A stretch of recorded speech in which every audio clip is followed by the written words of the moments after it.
kepala dan bahan yang digunakan dalam praktikum ini terdiri dari nampan, jas-lab, pisau, gunting, cutter, sarung tangan, dan ayam yang menjadi bahan pembedahan. Langsung aja yuk ke pembahasan.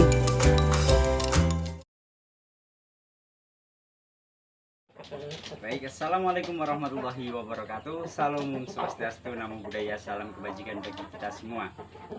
Jumpa lagi dengan saya Aji Rusanto dari program studi agribisnis Fakultas Peternakan dan Pertanian Universitas Diponegoro dengan nomor induk mahasiswa 230 203 201 334 dengan asisten pembimbing Kak Fadi. Pada video praktikum kali ini saya akan menjelaskan mengenai acara 2 yaitu anatomi ternak unggas. Dan di sini sudah ada ternak unggas itu sendiri, salah satunya yaitu ayam. Pada video praktikum kali ini saya akan menjelaskan mengenai 3 poin penting yaitu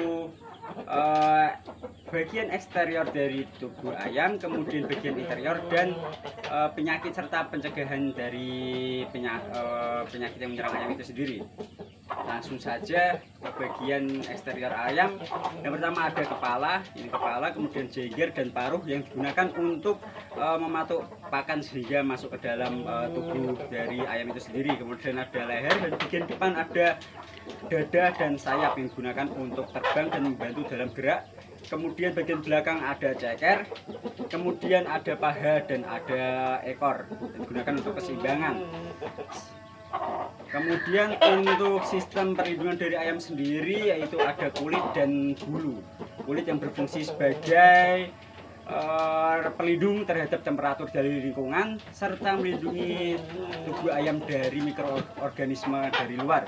Sementara bulu sendiri sebagai penghias dari ayam, kemudian sebagai isolator dan sebagai reseptor serta sarana untuk terbang.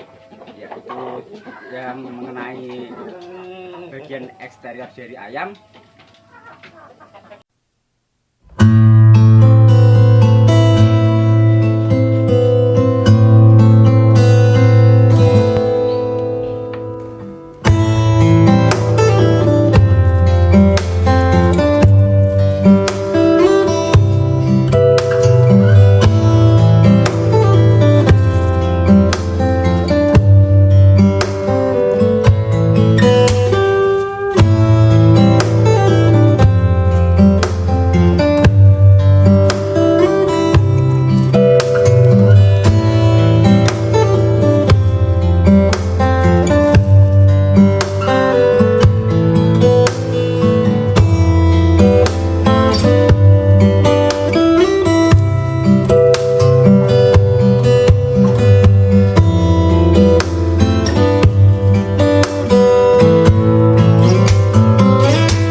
Selanjutnya ada sistem pencernaan. Sistem pencernaan pada ayam dimulai dari paruh yang digunakan untuk mengambil makanan, kemudian dengan bantuan lidah makanan masuk ke esofagus, kemudian masuk ke crop sebagai penampungan sementara makanan. Berhubung ayam belum makan, maka crop dari ayam ini dalam kondisi normal tidak melebar. Setelah itu makanan masuk ke proventriculus lalu masuk ke gizzard atau ventriculus atau bisa kita kenal dengan ampela.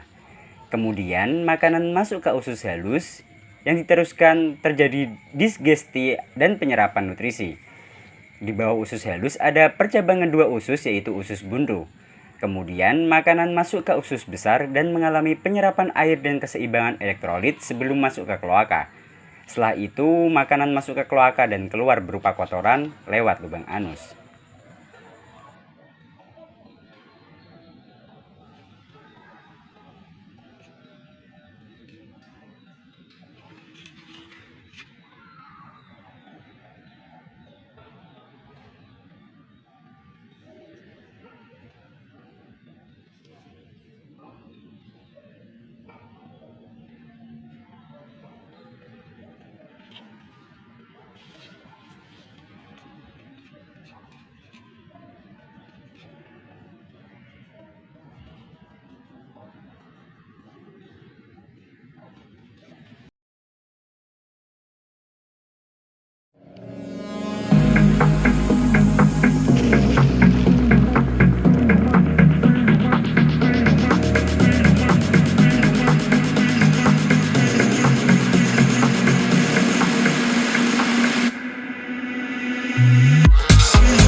Selanjutnya ada sistem respirasi. Sistem respirasi ini dimulai dari hidung yang merupakan jalur masuk dan keluarnya oksigen dan karbon dioksida. Dari hidung, udara kemudian masuk ke laring yang di dalamnya ada katup yang akan membuka dan menutup ketika ayam itu bernafas. Dari laring akan masuk ke trakea yang merupakan penyaluran dari hidung ke bronkus yang berbentuk seperti pipa udara dan penghubung antara hidung dan paru-paru.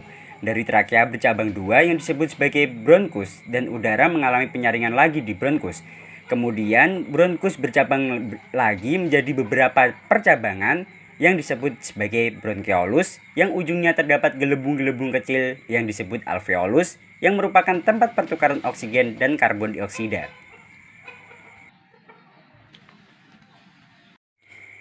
Bahasan selanjutnya yaitu saluran reproduksi betina, dimulai dari ovarium yang merupakan organ reproduksi dari betina. Kemudian dari ovarium ada ovidat yang dibagi menjadi tiga yaitu infundibulum, magnum, dan isthmus.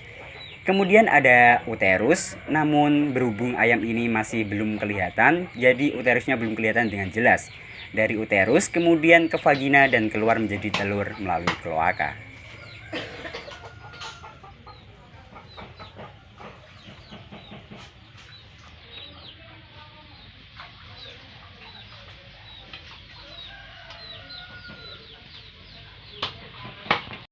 Sistem yang terakhir yaitu sistem ekskresi. Yang pertama ada ginjal, ada sepasang ginjal yaitu kanan dan kiri. Kemudian ada ureter yang merupakan kelanjutan urin dari ginjal.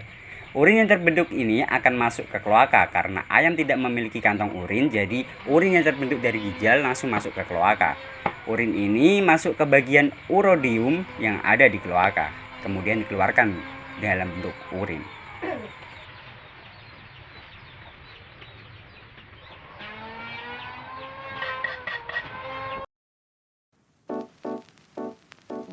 Baik, pembahasan yang terakhir yaitu penyakit pada unggas dan pencegahan. Menurut Widowasari dan Wahyu Wardani, penyebab penyakit pada ayam adalah virus, bakteri, jamur, protozoa, cacing, dan kutu. Baik, penyakit yang pertama adalah penyakit viral yang disebabkan oleh virus. Kemudian cara pencegahan dengan cara vaksinasi. Contoh dari penyakit ini yaitu penyakit AE, flu burung, dan CAA. Yang kedua ada penyakit yang disebabkan oleh bakteri, yaitu penyakit bakteri. Dengan cara pencegahan yaitu melaksanakan sanitasi dan manajemen peternakan yang baik. Contoh dari penyakit ini yaitu chlamydiosis, pulorum, dan kolera. Kemudian yang ketiga ada penyakit mikal yang disebabkan oleh jamur. Cara pencegahannya dengan cara melaksanakan sanitasi, menjaga kebersihan kulit dan kesehatan tubuh hewan. Contoh dari penyakit yang disebabkan oleh jamur diantaranya adalah ringworm, candidiasis, aspergillosis. Kemudian penyakit yang terakhir yaitu penyakit parasit yang disebabkan oleh organisme parasit. Pencegahannya dengan cara manajemen pemeliharaan yang baik dan menjaga kebersihan kandang dan sekitarnya. Contoh dari penyakit ini yaitu penyakit gurem, cacing mata, dan asasiasis. Sekian video praktikum acara 2, kurang lebihnya